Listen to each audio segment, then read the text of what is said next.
It's not unusual for any of us to keep a file in our file cabinet that has cards, emails, notes, and other tokens of appreciation that we access at times when we get very discouraged.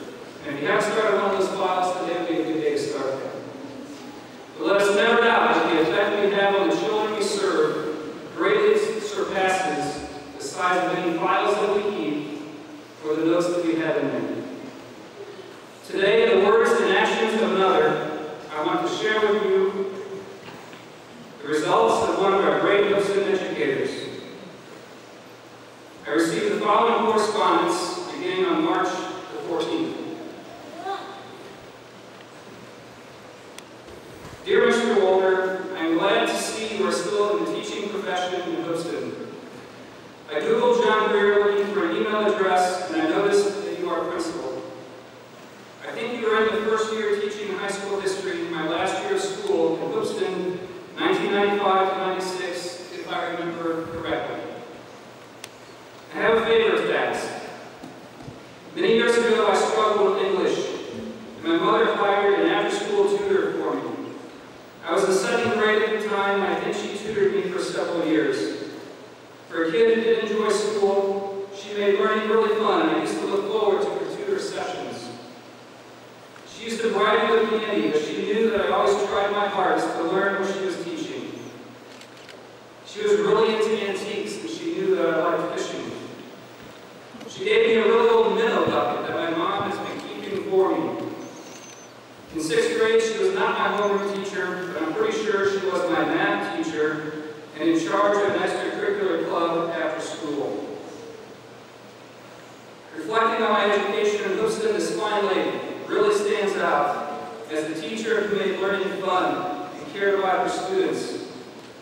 I was not a very good student, but she in particular encouraged and pushed me when I was young enough that it still mattered. Graduation came around and my grades were just good enough to get into a major university, Texas A&M. Texas A&M was a good education and got me into a good career path that I took a strong liking to. I worked hard in college but was not a top student. My family taught me to work hard, but working hard isn't necessarily going to help if you can't catch a break in life. My break in life was being good enough to get into Texas A&M and graduated.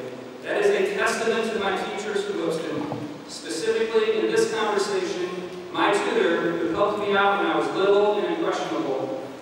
I was always just good enough, and honestly, that was just good enough.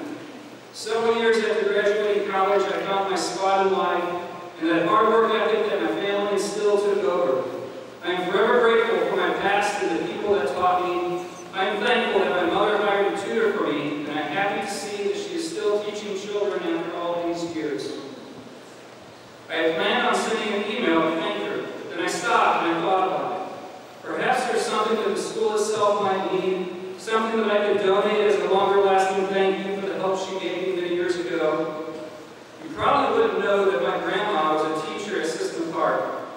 While we were home for the holidays, my dad dusted off some old home videos, and I noticed Grandma was constantly teaching. I didn't appreciate it at the time, but it really made me stop and appreciate the people that cared when I was little. I currently live in Laredo, Puerto Rico. I moved here 4 years ago from Houston, Texas. I'm a commodities trader focusing on natural gas and electricity.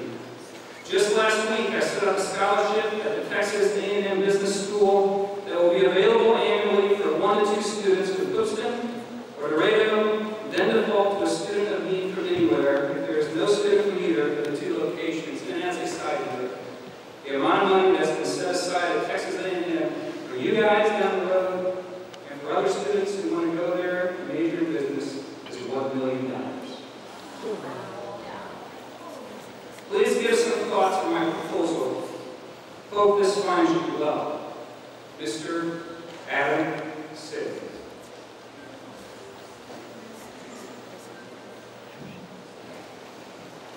On April 15, 2016, $10,000 was wired to the John Greer PTO account as a testament to the effect that Miss Margaret Mulcahy had on one young man 10 years ago.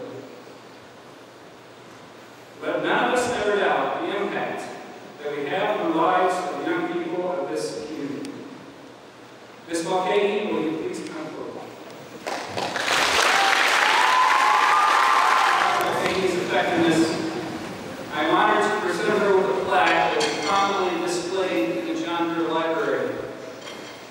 money has been set aside for continued renovation of our library. The plaque reads, Speckmore Homestead Area, Johnville Library renovation completed in the name of Miss Margaret Mulcahy, for your unwavering commitment, for your true passion, for your selfless dedication, for your immeasurable impact on the lives of the children of Homestead Area Community Unit School District Number 11, Donor Mr. Addison.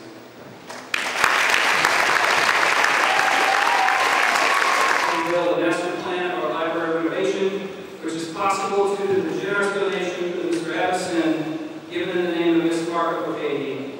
May both of you be blessed for the lasting impact you have had and will have on the children of the hosting community.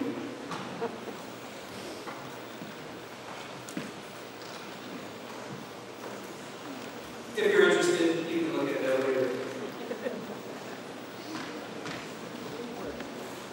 So, as you can see,